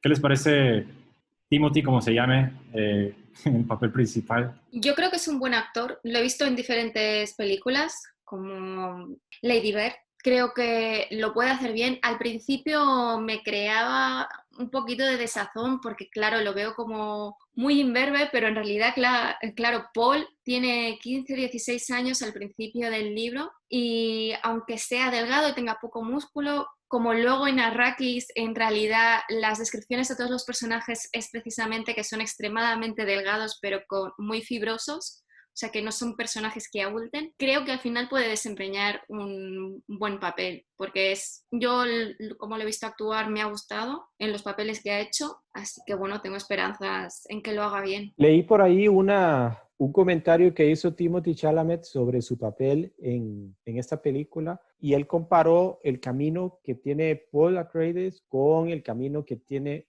Michael Corleone. Al menos él lo está viendo así.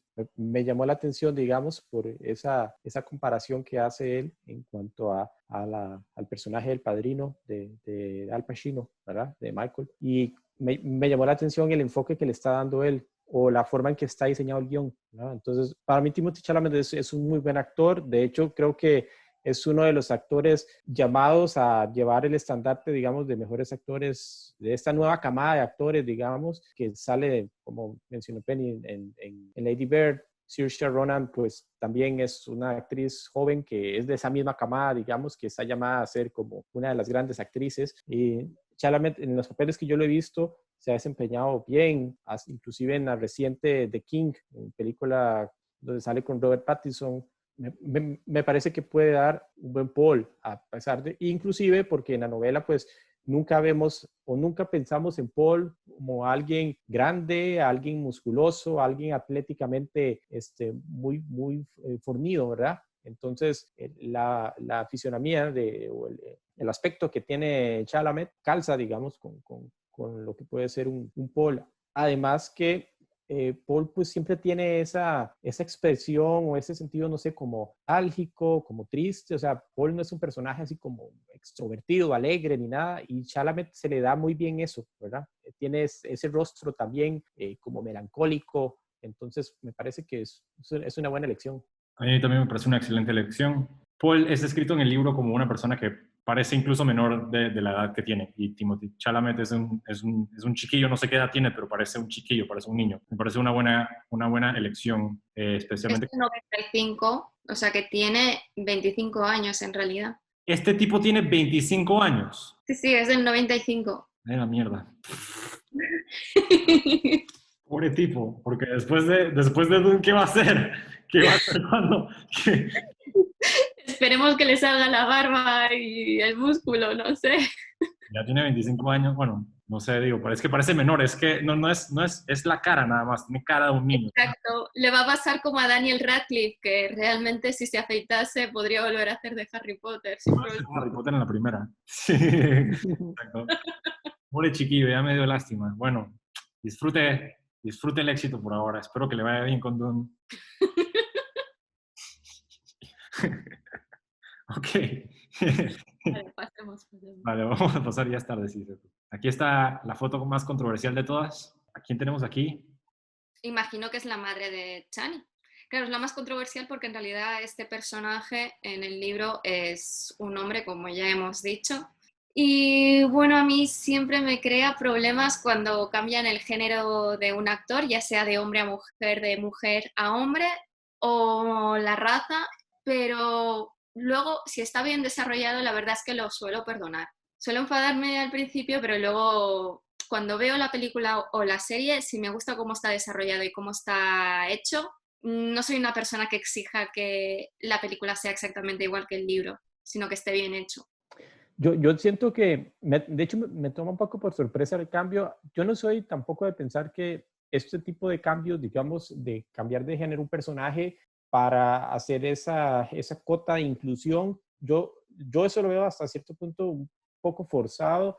No creo que me moleste tanto en la película, puesto que el personaje tampoco es un personaje tan principal, digamos, en la película o en el libro. Entonces, se podía dar la forma en que lo desarrollen perfectamente aplica, digamos, para una mujer, en lugar de ser el padre, de ser una madre, o más allá de que sea el papá o la mamá de Chani, sino que es la ecologista, ¿verdad? Ella es como la que les enseña a los Atreides cómo es Arrakis. Entonces, creo que es un papel que sí se presta, que no necesariamente tiene que ser hombre, digamos, como en el libro. O sea, no es un requisito fundamental de que vaya a ser hombre. No vas a alterar la historia o algunas cosas importantes porque sea mujer. También soy un poco resistente a que este tipo de cambios se haga para hacer más inclusión. Lo digo no por el hecho de que no quiera que haya más mujeres en las películas, sino porque a veces se siente un poco forzado. Entonces, quizás más que incluir más mujeres en películas, hay que darles roles protagónicos a las mujeres que salen. Y en Dune salen mujeres, ¿verdad? Entonces, aún así, de mi parte tampoco es como que sienta que me están traicionando porque cambiaron el género de este personaje, entonces no creo que vaya a afectarme cuando estés viendo la película. Dune tiene dos mujeres, además de la reverenda madre, que no cuenta en realidad porque aparece dos veces, al principio y al final, es decir, una vez por película. Está Chani y está Dama Jessica. Y Sí. todas las otras mujeres son sirvientas, Fremen. No me parece que está mal que incluyan una tercera mujer. Pero todas las mujeres Fremen son guerreras también, así que Bueno, sí, es cierto, pero no tienen diálogo, pues. O sea, ya, eso es verdad. no me parece que está mal que Liet Kynes ahora sea una chica afrodescendiente. Hay gente que también se está quejando porque ahora los Fremen también son morenos o afrodescendientes. La gente se está quejando por eso y a mí lo que me sorprende es como que hay gente que leyó Dune pensando que los Fremen eran blancos. No lo puedo creer. Yo no me los imaginaba blancos para nada, o sea, precisamente yo me los imaginaba de piel oscura y con el contraste de los ojos azules por la melange, era lo que creaba este contraste, ¿no? Que llamase tanto la atención en los ojos de los Fremen. Sí, sí, definitivamente no cabe lugar a que si uno ha leído la novela vaya a imaginar a los Fremen blancos. Es decir, no hay forma. No entiendo por qué viene esa crítica ahora si en realidad parte de la diversidad, digamos, de Dune tiene que ver también con diversidad de pueblos y demás. Entonces, esperar que los Fremen fueran blancos, no sé. Me llama la atención en la película de Lynch que los Harkonnen fueran pelirrojos, pero eso es una decisión interesante que se tomó ahí, ¿verdad? Que los Harkonnen eran pelirrojos, básicamente. Entonces, sí, son malos y son repulsivos y son pelirrojos, ¿verdad? ¿Qué podrían haber pensado los pelirrojos viendo Doom de David Lynch, ¿verdad? Pero me parece que era esperable, digamos, que los Fremen fueran personas que no son de piel blanca, caucásico, ¿verdad? Sí, a mí me sorprende incluso porque la versión de Lynch incluye personas blancas como Fremen. Y me imagino que la rabia quizás viene de ahí, pues porque mucha gente quizás lo interpretó de esa manera. Pero incluso en la novela, en el apéndice, se puede trazar el origen de los Fremen hacia el Islam. O sea, que no es una referencia meramente estética o superficial, es una referencia literal. Y bueno, sí, a mí todavía me sorprende que hay personas que se están quejando porque ¿cómo es que los Fremen no son blancos? Si tienen los ojos azules. Es eso, porque no se han leído el libro, o sea que Sí. se limitan a las cosas visuales que existen y ya está, pero es que yo me leí los apéndices después de leerme el libro, pero porque ya sabía cosas de Dune y desde el principio me los imaginaba con piel oscura, o sea, nunca se me ocurrió imaginármelos con piel blanca. A mí eso me ha sorprendido un montón. Es decir, la reacción está, pero bueno, racistas. ¿A quién tenemos aquí? Como, Duque Leto. sí, no es que estaba pensando en Isaac, que siempre me olvido del primer nombre. Los dos primeros nombres. Tiene dos primeros nombres. Oscar Isaac, claro, y siempre me hago un lío y entonces estaba pensando, ¿cuál es el primer nombre? Entonces, bueno, el Duque Leto, me sorprendió muchísimo esta imagen por la armadura que llevan. O sea, es muy feísta, por decirlo de algún modo, no está nada ornamentada. También es cierto que en los libros, en todos ellos, describen a la familia Atreides como una familia muy marcial, o sea, que no es dada a la ornamentación, en contra de los Harkonnen, que les encantan todas las cosas rococó. En cambio, ellos no son siempre muy sencillos, eso se ve también en la ropa que viste Paul, en las fotos que se han visto. Pero claro, esta imagen como de aluminio sucio y de armadura como semiacabada, tan angulosa, no sé, me sorprendió muchísimo. Tengo curiosidad para ver cómo visten a los Sardaukar, pero eso ya lo veremos. A mí también me pareció curioso el que usaran esta armadura. Cuando vi la imagen, pues obviamente ubiqué a Oscar Isaac, entonces ubiqué a los Atreides Y yo dije, ok, está interesante este vestuario de guerra, digamos, o de armadura que están usando ahí. Habría que ver ya cómo se ve, vuelvo a decir, un movimiento, ¿verdad? Porque a veces cuando uno solo ve una imagen, pues no sea lo suficiente para poder realmente apreciar cómo se va a ver ya dentro del ambiente el vestuario. A mí me parece que aquí también se vuelve a ver la influencia esta brutalista o la influencia de la arquitectura brutalista en el diseño de arte o el diseño de producción. La armadura a mí me sorprendió que fuese tan pesada porque no la describen con mucho detalle o con mucho lujo de detalle en la novela. Me sorprendió que fuese una armadura pesada.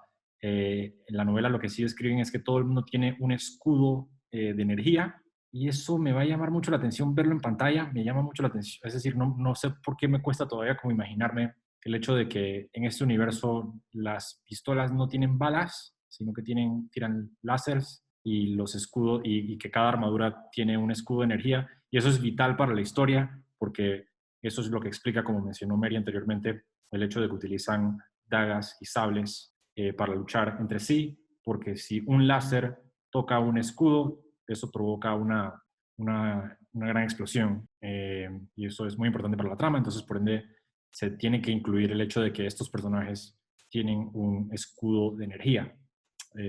No sé si mencioné eso anteriormente. Tienen que tener un escudo de energía por encima de esta armadura pesada. Me tuve que acostumbrar, pero ya me acostumbré. Me parece que se ve genial. Estoy seguro de que se va a ver genial en la pantalla. Voy a seguir adelante. ¿Sigo adelante? Uh-huh. Esto es cuando un poco antes o cuando encuentran la máquina que atrapa la especie, la máquina que atrapa la... Sí, que tienen que salir huyendo porque está a punto de estallar, Sí, ¿no? O alguna cosa así. viene un gusano, viene un gusano. Ahí parece que estamos a punto de ver cuando aparece el primer gusano en la película. Exacto, sí, eso es lo que sucede. Verás gusano, porque ¿Cómo? además que verás gusano, porque el que sale además es muy grande en esta escena. Sí, Uh-huh. es cierto. Voy a ver el gusano por lo menos, pero quería ver el tipo literalmente surfeando con el gusano. Eso voy a tener que esperar, pero sí, aquí Es posible que no lo muestren totalmente en esta escena. es posible, porque vuelve a aparecer más adelante. Que hagan una escena tiburón, ¿no? O sea, que está ahí, pero no se ve. No se ve exacto. Sí, aquí es cuando se... Y bueno, aquí esta foto salió para la revista Empire y en la entrevista Denis Villeneuve describió esta escena como una escena de acción. Y dijo, en la película, es una película de acción. Aquí fue donde dijo por primera vez, o que yo leí por primera vez, esa es una película de acción y esta escena es una escena de acción. Y en la novela es bastante sencillo, donde ven a un grupo de personas que corren peligro porque se acerca un gusano y el duque Leto decide sacrificar ponerse en peligro, a él y a su familia en peligro para salvar a estos Fremen que recogen especia melange en el desierto. Y me imagino que harán algo muy elaborado al respecto y estoy muy ansioso por verlo porque la verdad es que Denis Villeneuve en realidad nunca ha dirigido una película de acción. Todas sus películas de acción tienen algo de acción en ellas, pero no son películas de acción per se. No. Esto será muy interesante ver. Si lo piensas, o sea, en realidad esta escena es muy importante en el libro porque es a raíz de esta acción de Leto que los Fremen empiezan a fiarse de los Atreides, porque hasta entonces no se fiaban del resto del imperio porque el referente que tenían eran los Harkonnen. Y lo primero que hacen los Atreides cuando llegan a Arrakis es relacionarse con los Fremen porque necesitan el mayor apoyo posible. Y esto es lo que hace que genere confianza Leto con los Fremen y que a partir de entonces tengan una posibilidad cuando Paul y Jessica tienen que huir de ser acogidos por los Fremen. Excelente. Voy a pasar a la última foto que me salté. Mary, ¿qué tenemos aquí? Bueno, aquí tenemos a Chani, que es una Fremen, que es quien se acaba casando con Paul, de quien salen los descendientes de Paul. Y la característica más importante de los Fremen que se ve es que tienen los ojos completamente azules, porque todos son adictos a la melange, porque está en el aire, en todo lo que comen. Y una de las cosas que provoca la adicción de la melange es que no puedes dejar de tomarla sin morir. Por eso es una de las razones que es tan importante a nivel del universo, porque todas las casas son adictas a la melange para así alargar su vida, porque alargan su vida de una expectativa de 100 años, pues quizás a 300, o sea, alargan muchísimo la vida gracias a la melange. Y es importante ver que las mujeres Fremen son también guerreras, o sea, tienen la misma importancia que los hombres.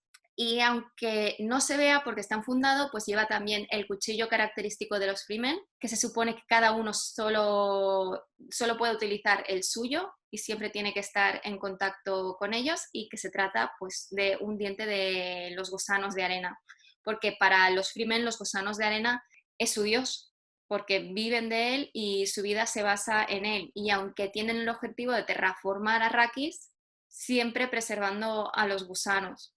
Así que esta fotografía resume mucho el estilo de vida Fremen. Gracias. Mike. En la película de Lynch cambian algo al final, y es que al final no está la hija del emperador con la que Paul tiene que casarse, y Chani termina siendo concubina. De hecho, la forma en que termina el libro me parece muy interesante, pues con esa reflexión final que le dice Dama Jessica a Chani, ¿verdad? Dándole a entender como quizás no vas a ser la esposa, o sea, no vas a ser la que va a estar ahí a la par de él, pero él solo te va a querer a ti, y ese es nuestro camino, digamos, y el tiempo nos dará la razón a nosotras, las que estamos atrás, ¿verdad? Entonces, me llama la atención cómo va a tomar eso la película de Villeneuve, a ver si va a respetar, digamos, ese final del primer libro, digamos, en donde al final del primer libro Chani termina como, sí, la que ama a Paul y Paul la ama a ella, pero termina siendo concubina, y él, por cuestiones políticas estratégicas, termina aceptando a la hija del emperador, ¿verdad? Como esposa. Entonces, vamos a ver cómo lo manejan en esta película, porque es algo ahí que me llamó la atención que haya cambiado la película de los 80s. Sobre el personaje, esta muchacha, que quizás su rol más conocido, bueno, no, yo la llegué a conocer en Spider-Man, la verdad, pero sí a parecer ella es una chica que ha salido en producciones de Disney, son de esas que se formó en Disney y demás. Entonces, y creo que es cantante también. Entonces, como que sí es muy conocida no quiero decirlo, pero un público más joven. Quizás ya soy muy viejo. Entonces, yo la llegué a conocer en Spider-Man, esta nueva saga, digamos, de Spider-Man que está saliendo ahora con Tom Holland. Y pues volvemos a lo mismo. Es un personaje, digamos, de piel, digamos, yo diría piel oscura, piel canela, digamos, que es Fremen. Y es una buena decisión. Siento yo que puede hacer buena pareja con Paul, digamos, con el Paul de Timothée Chalamet. Ese inicio, ese germen, digamos, de su relación es importante para el futuro.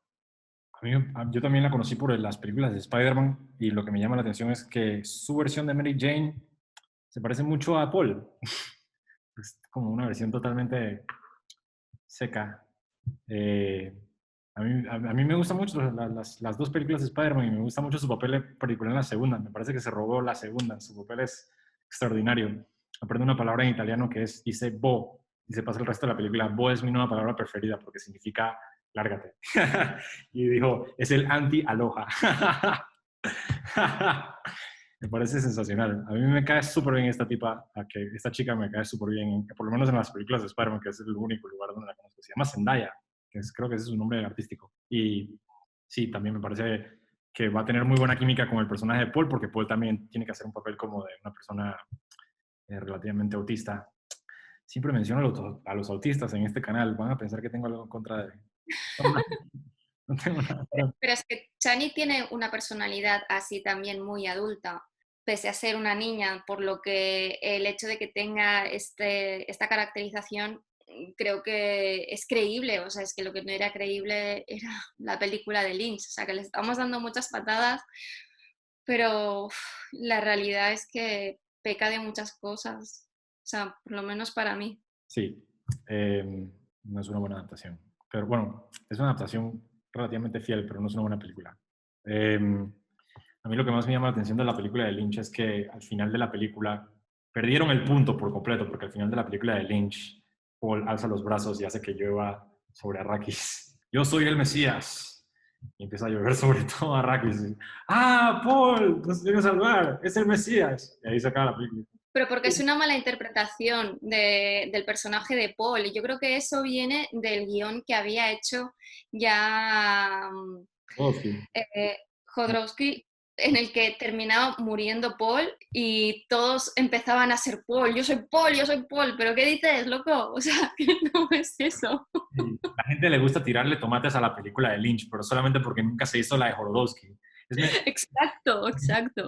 Sí, si hubiese hecho esa película, es como, eso sucede como que en todos los medios, como que, oh, queremos Shenmue 3. Shenmue 3 para el Sega Dreamcast va a cambiar los videojuegos para siempre, hasta que hacen Shenmue 3 y de repente todo el mundo se da cuenta de que mejor no lo hubiesen hecho y hubiesen hecho un documental sobre el juego que nunca hicieron. Como que, lo que nunca se hizo. La novela que nunca se escribió, la película que nunca se hizo, esa hubiese sido realmente una buena. Y más si se hubiese hecho en esa época, es que con todas las ideas locas que tenía este hombre en la cabeza, eran irrealizables a nivel técnico. ¿Habría salido una chapuza? Hubiese sido una película de 4 horas. No, que decía que quería, o sea, esto no lo dicen en el documental, pero querían que tuviese entre 12 y 14 horas. Es que comencemos por ahí, exacto, comencemos por ahí, exacto. Reducirlo a una o sea, a una versión de 2 horas para los cines, pero que luego la versión real tuviese entre 12 y 14 horas. Dios, yo no me puedo ni siquiera imaginar. Me encanta que en el documental Nicholas Winding Refn dice que estaba una noche en la casa de Jodorowsky y que él sacó Dune y que se la empezó a enseñar. Y yo veo el libro de Dune que tiene Jodorowsky y digo, ok, pero eso no se lo pudo haber contado una noche. Sacó tremendo libro. Un mes. Y Winding Refn dice, como esa noche yo vi Dune, para aportar con eso que ustedes comentan sobre el documental, yo creo que esa película realmente no, aparte de todo lo que conllevaba técnicamente y el dinero que llevaba y que ningún estudio se atrevió a financiar, hay que ser sinceros, Jodorowsky, sus películas, lo que tenía hasta ese entonces, eran películas surrealistas, cercanas a algo que él llama como un cine esotérico, ¿verdad? Entonces, no daba nada de confianza a hacer una adaptación de millones de dólares realmente. Es que Jodorowsky sigue la psicomedicina, o sea, tiene la idea de que a través de las palabras puede curar. Es un hombre que tiene unos principios y unas ideas muy locas, o sea, si ya del simple hecho de castrar al duque Leto. Sí, exacto. Y dejar embarazada a Lady Jessica, o sea, es que ya partiendo de esta base dices, es que ya no es Dune. No le pongas ese nombre, claro, porque lo estás transformando todo, o sea, no es... hubiese sido una locura, o sea, era completamente realizable. Sí. Voy a cerrar el episodio para que ya todo el mundo se vaya a dormir. ¿Están de acuerdo? Cometemos aquí una imperdonable blasfemia. No le tienen que gritar a la pantalla porque para eso está específicamente diseñada la sección de comentarios. Y si disfrutaron del episodio, den un clic a ese botón que aparece en la esquina que dice suscribirse. En la descripción encontrarán los links para el canal Pennyline y sus reseñas de Dune. Mil gracias a Mike, mil gracias a Mary por acompañarme aquí hoy. Esto fue Dialéctica. Adiós. Adiós.